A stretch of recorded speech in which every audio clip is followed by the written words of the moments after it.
More blood, more blood. Hi, I'm Naja. Not really. You know me. I'm Michelle from Cup of Zest. And one of my fangs just fell out. As a vampire, I only serve blood at my parties. So tonight, I'm going to show you how to make a blood bag cocktail so you and your friends can party the way that I like to. Let's start with some pomegranate juice. We're going to mix this in a big bowl and then transfer it to the blood bags because that will be easier. Since we're not shaking this cocktail, we're going to dilute it with some water. Diluting it with water is going to help make sure the cocktail is not too strong. Since there's so much flavor going on in our blood bag cocktail, we're sticking with vodka. Vodka is fantastic because it doesn't really taste like anything and it's not going to overpower any of the other flavors. We are going to add a bunch of orange liqueur. This is going to add some sweetness and some orange flavor. I don't know if I have a bowl big enough because all of this grenadine's going in here and we need to add lime juice. Oh my God. I've said it before, I'll say it again. If you are crunched for time, you do not need to hand squeeze a bunch of citrus for your cocktails, especially if you're making a punch. If you're making something like a punch or a big batch cocktail, just get some store-bought stuff. It'll save you some time.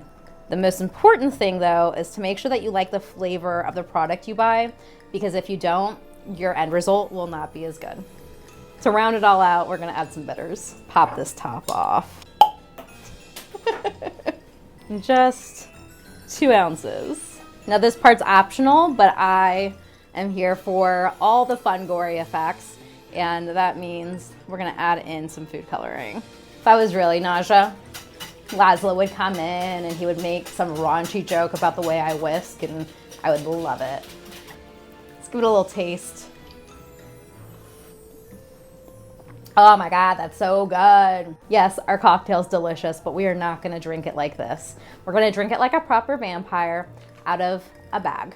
There are lots of different blood bags that you can find online. This one came with a little funnel, and we're gonna go ahead and put about 7.5, 8 ounces of our cocktail mix into each blood bag.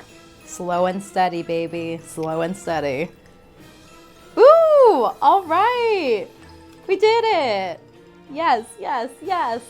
1 done, 11 to go. All right, so you'll want to refrigerate these before you serve them. I'd say make them the night before. Up to 3 nights is totally fine as well. And that way, your cocktails will be nice and chilled for your party. I don't want to let any of this blood go to waste, so let's drink up.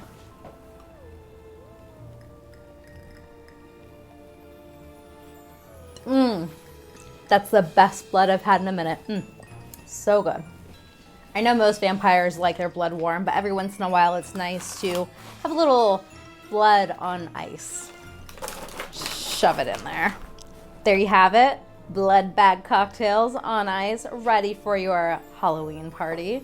I think it's time for me to enjoy some. Ah, yes. A positive, my favorite. Woo, that is so good. Tart, sweet, so much yummy pomegranate flavor. I love it. All right, friend, if you enjoyed this recipe, please make sure to like and subscribe, and we'll see you next time. Happy partying. You should probably drink it like this.